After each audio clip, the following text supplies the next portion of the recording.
शिवरी जंगल में रह के नहीं उसने अपने पूरा जीवन काट दिया उसने। अरे गृहस्थ का ज्ञान है, तुम गृहस्थ में रह के, हम तो तुमसे ये भी नहीं कहते कि तुम शादी मत करो, तुमसे ये भी नहीं कहते तुम अपनी गृहस्थ मत बनाओ। भगवान कहते हैं है भैया, भगवान ने भी कहा है कि जो गुरु नहीं बनाता है उसका तो मुख भी देखना चांडाल के तुल्य है ना।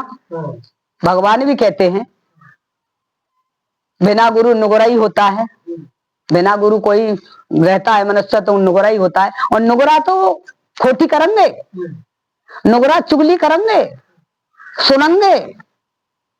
जिनको ज्ञान नहीं है भगवान का वो तो चुगली भी करेंगे, चुगली सुनेंगे, निंदा करेंगे, चोरी करेंगे, दोष लगाएंगे, ईर्ष्या करेंगे, अहंकार करेंगे। पैसे वाले हो तो तुम इतना अहंकार करोगे कि मैं बड़ा हूं, 1 मिनट नहीं लगेगी बड़ा करने में और छोटा करने में भगवान के लिए। एक राजा उसके पास आया और उसने बोला गुरुदेव मैंने सपना देखा है। कौन सा सपना देखा है? मैंने सपना देखा है कि मैं भीख मांग रहा हूं और ये मुझे पता है कि मैं राजा हूं, बहुत धनवान हूं, पैसे वाला हूं, और मैं सपना देख रहा हूं कि मैं गरीब हो गया हूं।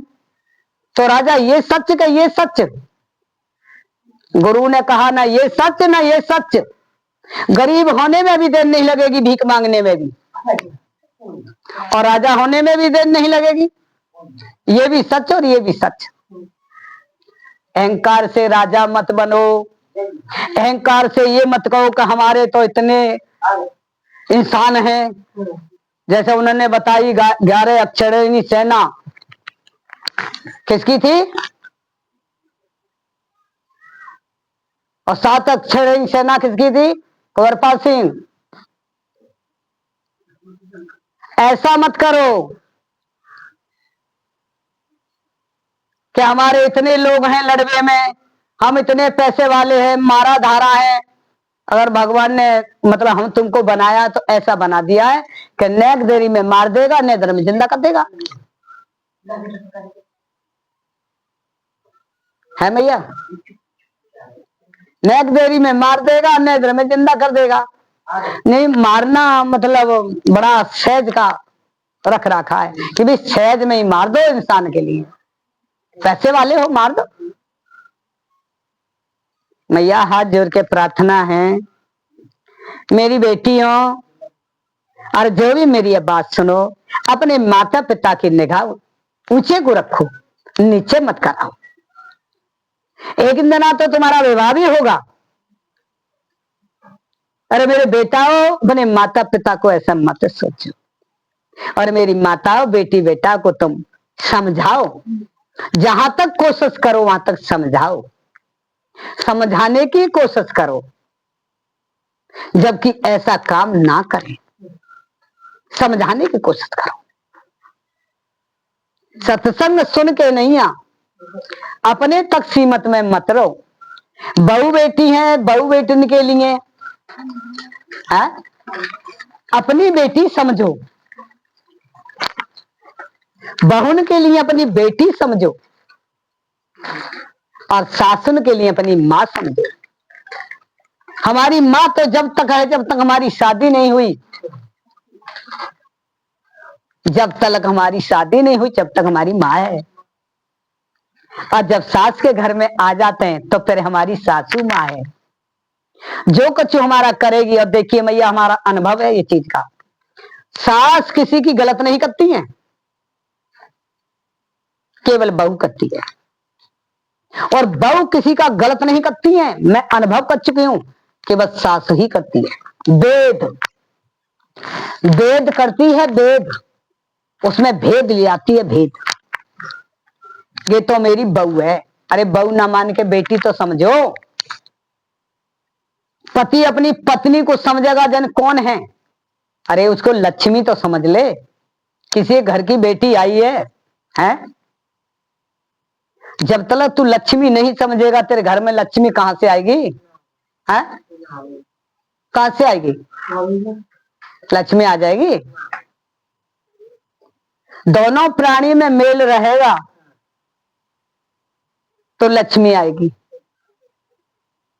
ध्यान देने का सत्संग है कि हम क्या कर रहे हैं, तो क्या करना है, कहाँ जा रहे हैं।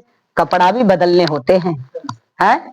नहीं बदलना होता। फिर अगर कोई कहीं जा रहा है तो कपड़ा नहीं बदलेगा। ऐसे ही अपने मन के लिए बदलो, भावना बदलो। सीता जी जब वन को गई तो माँ ने क्या कही, बेटा सास ससुर की इज्जत करिए। जो अच्छी माँ होती है ना वो ऐसे ही कहती है। और आज का जमाना ऐसा है, निकम्मा बेटा होगा, गलत बेटा होगा, गलत कर रहा होगा तो अपनी बीवी को तंग करेगा। याद रखना मेरी बात को, तो वो तंग करेगा और से। लेकिन अगर बेटा अच्छा है तो अपनी बीवी को कभी तंग नहीं करेगा, कभी नहीं करेगा। बीवी अच्छी है तो अपने पति को दुखी नहीं करेगी कभी भी। और बीवी अगर अच्छी नहीं है तो बात बोल पे उसको आंख दिखाएगी, बात बोल पे, बात बोल पे। सुशील बीवी तो कभी तंग करती ही नहीं है। बागेश्वर धाम से किसी ने बोला, हम देख रहे थे, एक लड़की ने कि तुमको किस क्वालिटी की लड़की चाहिए। पता नहीं उन्होंने क्या बोला कि मुझे क्या व्यापार करना है, क्वालिटी चाहिए। हाँ। मुझे तो मेरे माता पिता की सेवा करने वाली हो, अर्धांगिनी हो, ऐसी बीवी चाहिए। तो सच तो बोला उन्होंने, गलत थोड़ी बोला। तुम बैठी हो, तुम नहीं बन सकती हो ऐसी, हम तुम नहीं बन सकते हैं ऐसे। आज के जमाने में देखो, बेटियन को देखो, सासुन को देखो, बहुन को देखो। और पहले जमाने में, पहले जमाने में पहले तो नाई ही देख के नहीं शादी करता था। नाई ही शादी करता था देख के नहीं, और उसी के ऊपर निर्भय हो जाते। फिर कहां तक आ गए, माता पिता और घर वाले जाने लगे।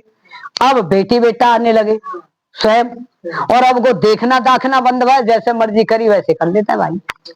फिर उसका इंतजाम क्या मिलता है? वो तो राजी का सौदा है। फिर बाद में कैसा झगड़ा होता है, फिर उसे निभा नहीं पाते हैं। जो उस चीजन की हमें पता नहीं। होड़ क्या करते हैं, कृष्ण भगवान ने भी तो करी थी। ऐसे भी कह देते हैं लोग, कह देते हैं होड़ किसी की नहीं मैया, होड़ किसी की नहीं। और भजन देखिए, जब चेला बनाए किसी ने तो कौन सा भजन गाए हो? तुम्हारे यहाँ भजन गवेगा मैया, ध्यान दो। चलिए मैया।